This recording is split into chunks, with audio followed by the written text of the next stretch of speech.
Hello and welcome to another episode here.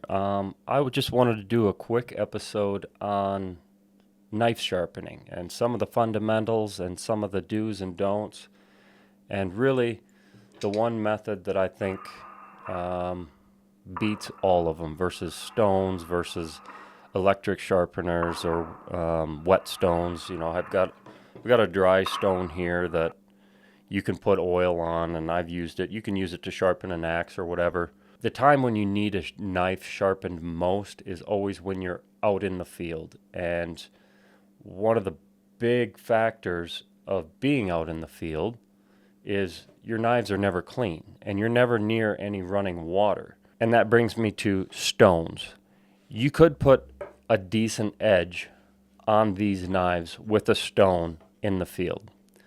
But the issues that I've run into with stones is every time I've ever needed to sharpen a knife in the field, my knife is always greasy. It's full of blood and fat and hair, and that is the kryptonite for a good stone. As soon as you run a greasy knife across it, you're clogging all of the pores in that stone and it's losing its abrasiveness.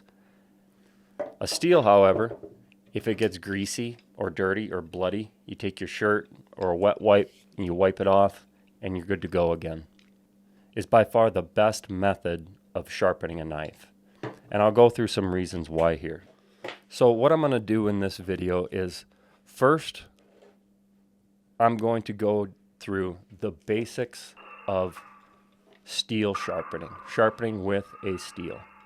And after, I'm going to get into the details a little more on the types of steel and what I recommend when buying a knife.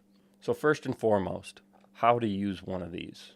A lot of times you see them laying around. You get one a lot of times with your block of kitchen knives that sit on the corner of the counter, and most people don't know how to use one. When I discovered these, I got kind of obsessed. It was in my late teens, early 20s. And working as a big game hunting guide, I was constantly dealing with dull knives, and I needed to have a quick solution to have sharp knives all the time. So, what you're going to do in using one of these is, I've seen videos of people on YouTube who are holding it away from them, and they're running the blade like this away from them, which is definitely probably safer. I would highly recommend, if you're going to start this new, you've never used one of these before, just start out really slow, but run your blade toward you. And the reason for that is when you're running your blade away from you, you can't get the same hook to sharpen your tip properly when you're running it away from you.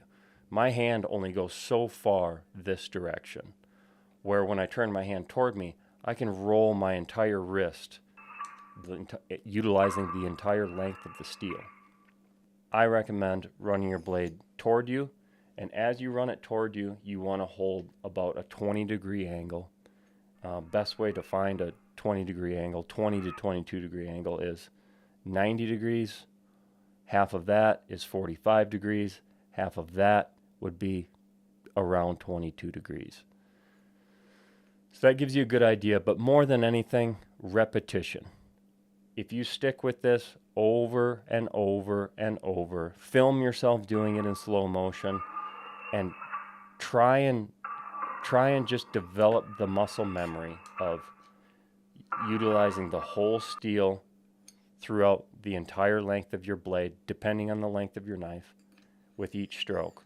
So one on the top side and one on the bottom side, and just start really slow. This is how I started. So now, what if you're in the field, you're deboning, maybe you're with a group of friends, and you don't have one of these, and nobody has a stone? Well, one of the other benefits of learning this method, if you just get familiar with the muscle memory of the angle that you need to put on your knife, you can put an edge on a knife using almost anything.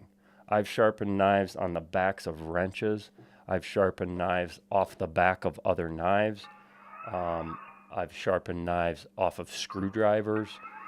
Really, there's you can use just about anything that is steel.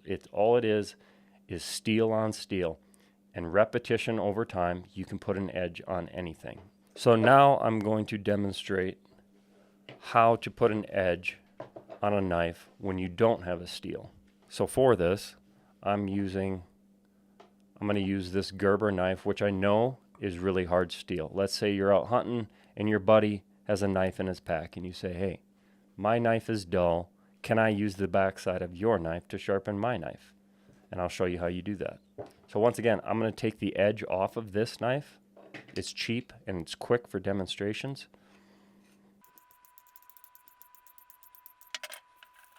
This knife is dull now. Yeah, it's just tearing. Now, like I said, I'm going to take this knife and I'm going to use it as a steel. I do not recommend this to anyone who's a beginner and just learning this. This is, once you have this steel mastered, then you can attempt this, because it is dangerous. You have a sharp knife pointing in the air and you're whipping your hand by it at a pretty high rate of speed. But I'm just going to demonstrate that it is possible to sharpen one knife off the backside of another knife once you've learned this method.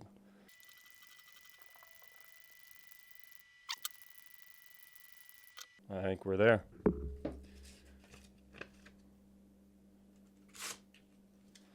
There we go.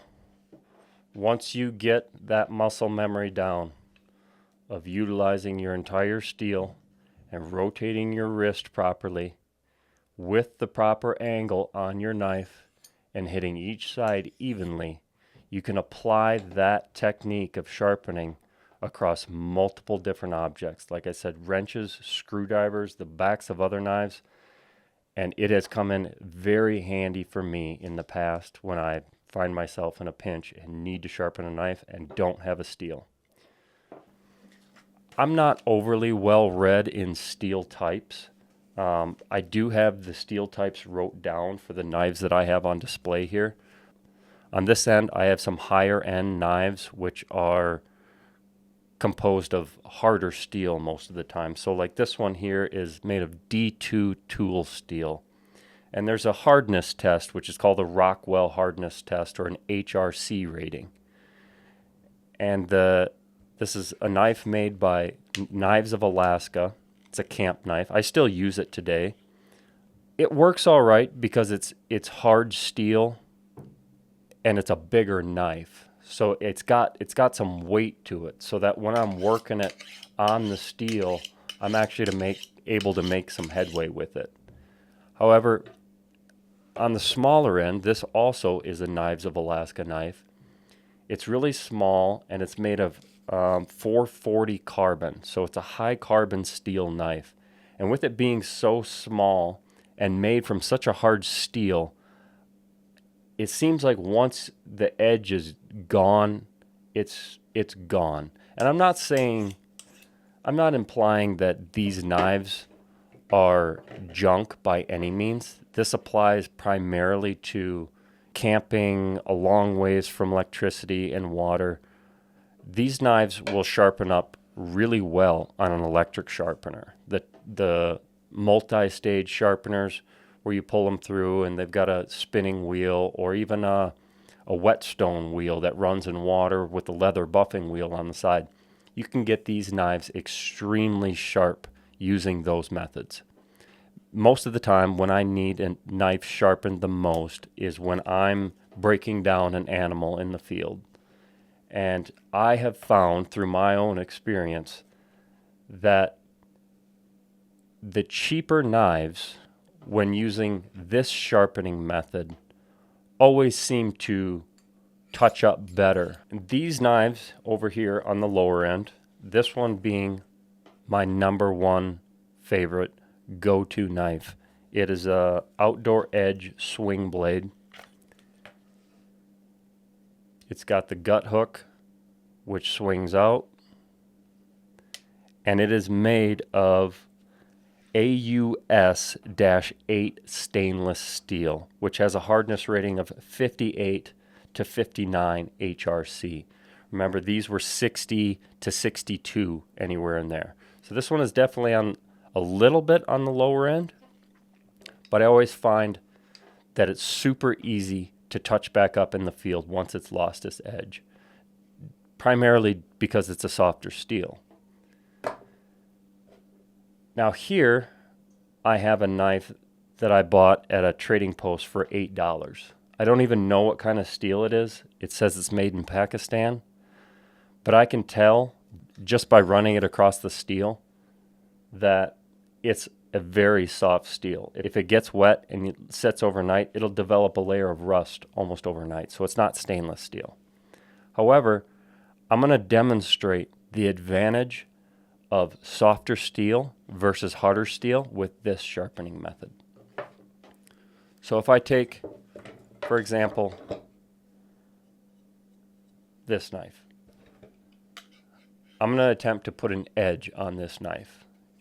It's semi-sharp. I just butchered an elk with it, but I'm going to get it good and sharp, and I'll do my demonstration with a piece of paper.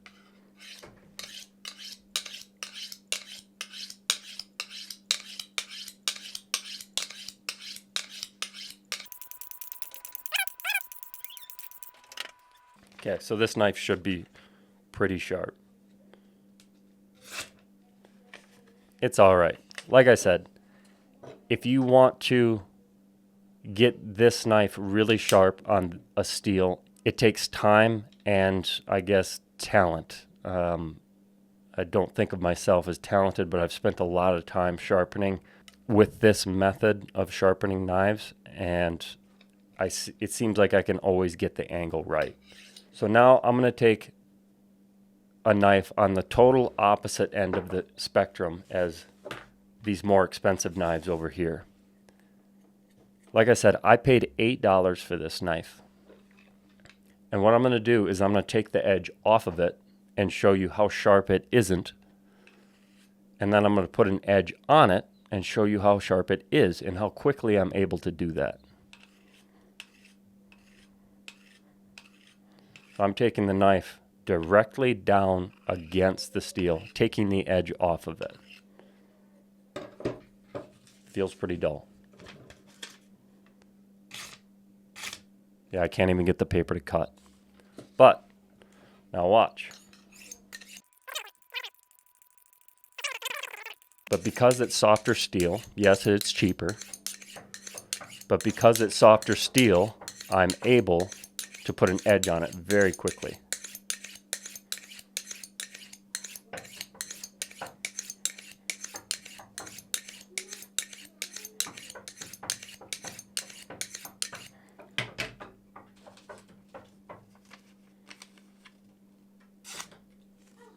And just like that, it is dangerously sharp.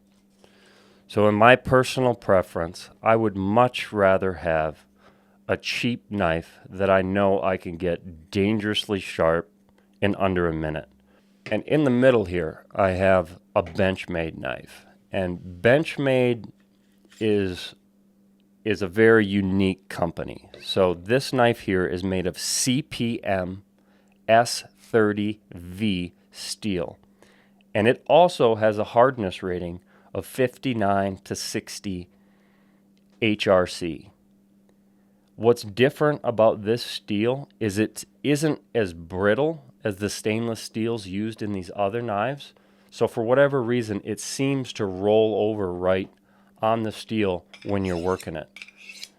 And I personally think Benchmade would be the best bang for your buck if you want a high quality knife that's going to sharpen easier with this method. But if you want to stay on the cheaper end and stick with a budget knife, these are what I recommend. I recommend an outdoor edge. It always takes an edge really well. The edge seems to hold up pretty decent while you're deboning or skinning animals. And the timeless classic Leatherman. A lot of people don't consider Leatherman a high quality steel. It's definitely a softer steel, and they have to use a softer steel because they have so many holes and contraptions drilled in it and pieces cut out. So it has to be made from a little bit softer steel, which makes it one of my all-time favorite knives to use. I use it almost every day. I have skinned elk, I've skinned bear, I've skinned deer just with a Leatherman. And once again, I really enjoy a Leatherman for the ease of sharpening. It's a softer steel, and when these things go dull, man, I can have them razor sharp in about 30 seconds on one of these. That's it for this video. If you enjoyed this or found it useful or helpful, please like and subscribe, and we'll catch you on the next one.